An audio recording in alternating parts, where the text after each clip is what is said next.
Boker Tov, nous sommes le 22 janvier 2018, le 6 Shvat 5778. Daniel Haïk au micro, Ariel Bénichou ce matin à la technique. Heureux de vous retrouver pour cette heure d'actualité. Une heure d'actualité que nous allons débuter par les grands titres de cette matinée.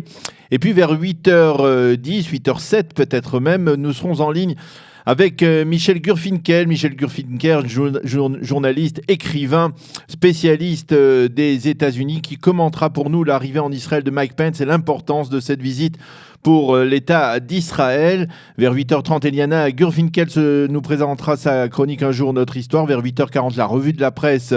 Je vous la présenterai avec beaucoup de plaisir ce matin sur Studio Kalita. Et vers 8h50, nous serons en ligne avec Raphaël Madar, avec lequel nous reviendrons sur la polémique autour des propos du Rav Aviner sur l'enrôlement dans des unités mixtes de Tsahal. Nous avions parlé avec le Rav Aviner la semaine dernière. Nous parlerons donc avec Raphaël Madar qui s'occupe de l'enrôlement de nombreux soldats Olim de France. Il nous donnera son avis sur ces unités mixtes et sur ce qu'il pense des déclarations du Rav Aviner et d'autres rabbins qui se sont exprimés autour de ce sujet ces derniers jours.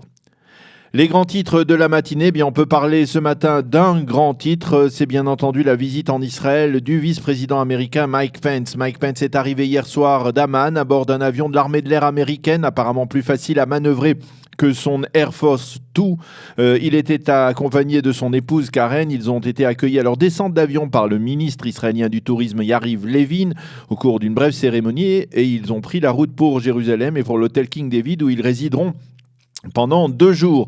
C'est ce matin à 10h que débutera le côté officiel de cette visite avec une cérémonie d'accueil officielle solennelle à la présidence du Conseil à Jérusalem. Ensuite, le vice-président américain Mike Pence et Benjamin Netanyahu auront un entretien de travail au cours duquel il sera question de Jérusalem, bien entendu, puisque Mike Pence est considéré ici comme l'artisan de la déclaration de Donald Trump du 6 décembre reconnaissant Jérusalem comme capitale de l'État d'Israël. Il sera également question des moyens de relancer le processus de paix avec les Palestiniens, un dossier plus ardu, et également du dossier iranien, de la menace du nucléaire iranien et de l'expansion iranienne en Syrie. Ensuite, Mike Pence sera accueilli à la Knesset par le président de la Knesset, Yuli Edelstein, lors d'une autre cérémonie, une Knesset qui a été pavoisée aux couleurs américaines. Il devrait y rencontrer pour la première fois le président de l'État, Reuven Rivlin. À 14h, Mike Pence prononcera un discours attendu à la tribune du Parlement israélien. De manière tout à fait exceptionnelle, des gardes de la Knesset seront postés dans l'hémicycle avec pour mission d'empêcher les députés ou certains députés de troubler le discours du vice-président américain, comme cela s'était déjà produit dans le passé dans d'autres circonstances. Ensuite, après ce discours, Mike Pence rencontrera en tête-à-tête Yuli Edelstein et ensuite il devrait y avoir une pause de quelques heures dans son emploi du temps puisque ce n'est que 20h que le couple Pence dînera à la table du couple Netanyahou pour un dîner intime à la résidence du Premier ministre au cœur de Jérusalem. Demain, on assistera à l'un des points d'orgue de cette visite avec le passage au Kotel devant le mur occidental pour le vice-président américain qui rencontrera également en tête-à-tête le président de l'État Reuven Rivlin et qui se rendra également au mémorial du Yad Vashem. Côté israélien, on a mis les petits plats dans les grands pour accueillir comme il se doit celui qui est donc considéré, comme l'a dit Benjamin Netanyahu hier, comme un véritable ami d'Israël. Nous l'accueillons avec satisfaction, a dit le Premier ministre lors d'une rencontre avec les ambassadeurs d'Israël à l'étranger.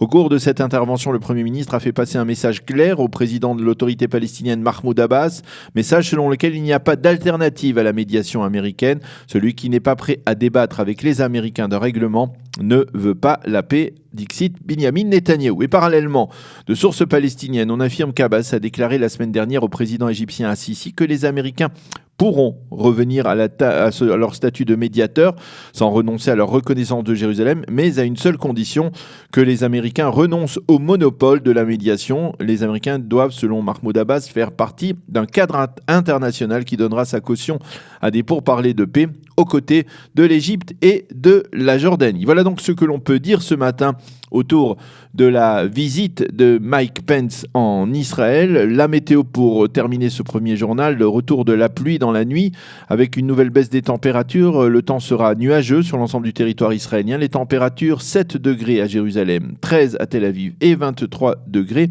à Eilat. Voilà, c'est la fin de ce journal. Sans transition ce matin, actualité oblige, nous allons rentrer en ligne avec L'invité de la rédaction qui est ce matin Michel Gurfinkel, spécialiste, comme je vous le disais, des États-Unis, en particulier des milieux conservateurs, ces milieux pour lesquels Mike Pence est le véritable leader. Nous allons dialoguer avec lui. Ce sera dans quelques instants sur Studio Qualita.